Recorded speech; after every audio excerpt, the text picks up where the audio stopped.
Welcome back to On the Ground. So on this episode, what I'm going to do is because I ordered a new exhaust, which it's a used one, but it was in good shape, and I'm going to replace the muffler, the exhaust, and the muffler, and the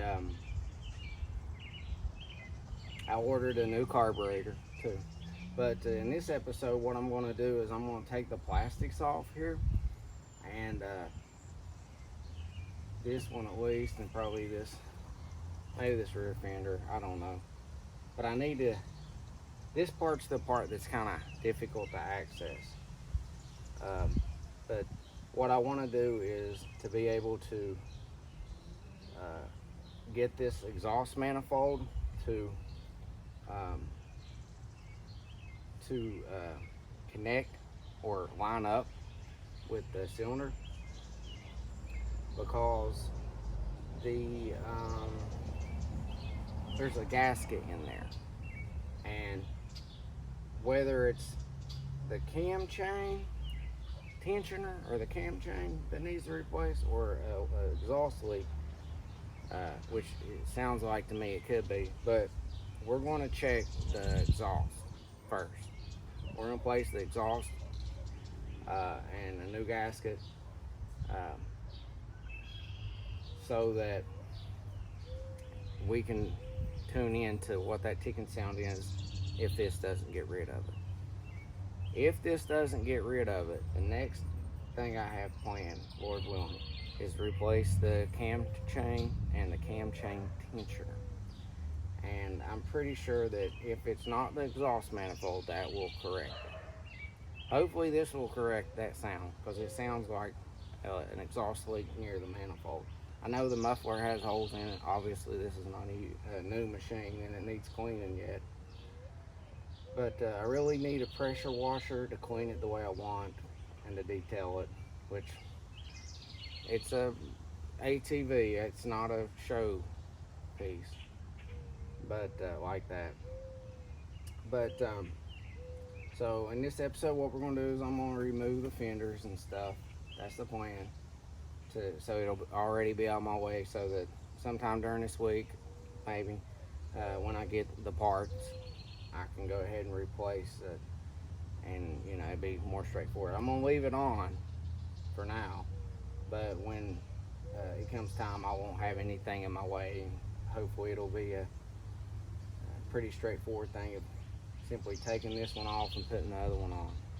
I may run into some issues here, which is why I want to move this so that I can better get in there and without any kind of obstruction.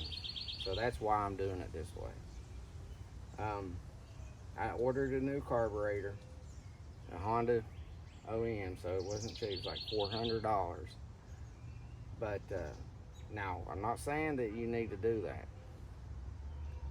I'm going to take this one out, and when I put the other one in, I don't really want to leave one out of it for too long. Where I work and stuff, it could be a whole week, and I don't want to do that. I don't want to risk anything getting inside the motor or anything of that nature, moisture or anything. I want to take one out and put the other one directly in, because it's not in the garage, it's outside.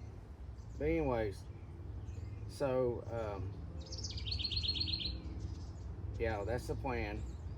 To put, when I get the new one, to just swap out the carburetors, take the old one out. We'll take it apart. We'll look in it. We'll go over the parts and the components and the jets. May clean and rebuild it. I may give it to somebody that has a Honda 300 that may not drive it that often, so the carburetor could have issues, and they already have one clean and rebuilt in good shape, just factory spec. They can put it in their machine and just be a swap. It won't be a whole lot of hassle. But that's kind of the plan with that. I do plan on replacing some fuel lines, but I didn't order any. I just need to make sure I get the right ones, because different fuel lines, a lot of people might not think it's that big of a deal, which pressure wise it isn't, but the material that's made out of, it does, because of the different types of fuel we have nowadays versus probably when this was first came out.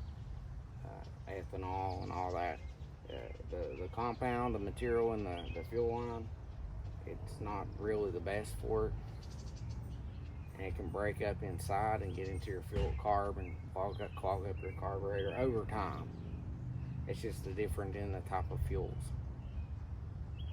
So anyway, what I aim to do is replace it with the right kind.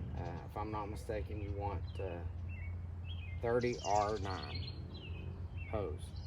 This is like 7.5 millimeter. I think you get away with 5/16 or 8 millimeter, maybe. We'll see. And I might put a fuel filter in it since I put new carb. But and also another thing I want to mention is the brakes.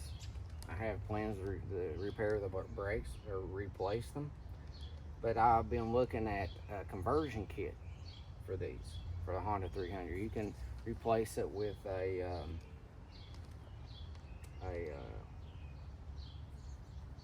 disc brakes, and it's like $240, $250, maybe a little less, depending where you get it. I'm still kind of shopping around, but I've looked at them, and it's a pretty simple process. I do plan on probably replacing the master cylinder, or just taking this one apart and rebuilding it, or replacing the gasket in here. I'm gonna probably replace the fuel or the brake line, maybe. I don't know. These ones don't look too bad. Might just bleed the brakes, because with the conversion kit, it's not complicated.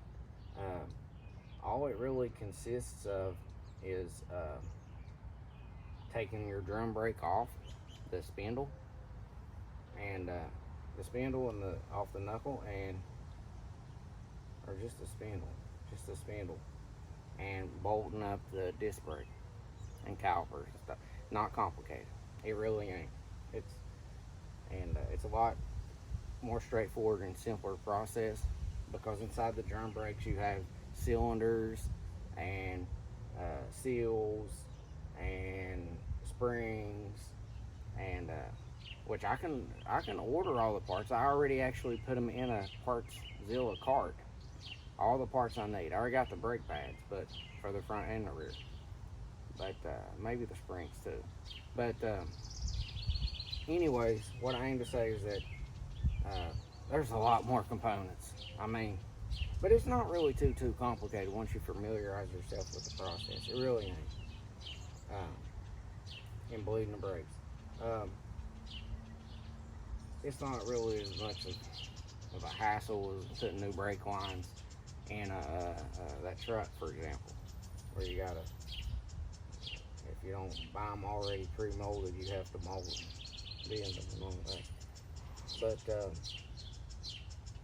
so I may just replace the drum brakes with a conversion kit of disc brakes. I think that might be the better option. I think the parts are quality enough and reliable enough for me to be comfortable with putting them in. But I'll make a decision on that later. I believe I can get a disc brake for the rear. It's a little different, but I think it'll work. I looked at new shocks. I looked at new. I think I'm just going to buy new knuckles, because it includes the ball joints in it. They're not too. I'll pay the price for them. I mean, I'm willing to pay for them. I'm trying to hurry up and get this thing done to where it's ready to ride, and just like it was almost brand new. It ain't gonna look brand new, but it's gonna run like it's brand new, basically. So I got to do some adjusting, and I'm gonna see if about getting a pressure washer. I'm gonna take the fenders off and spray the frame down real good and stuff like that. Clean the engine off.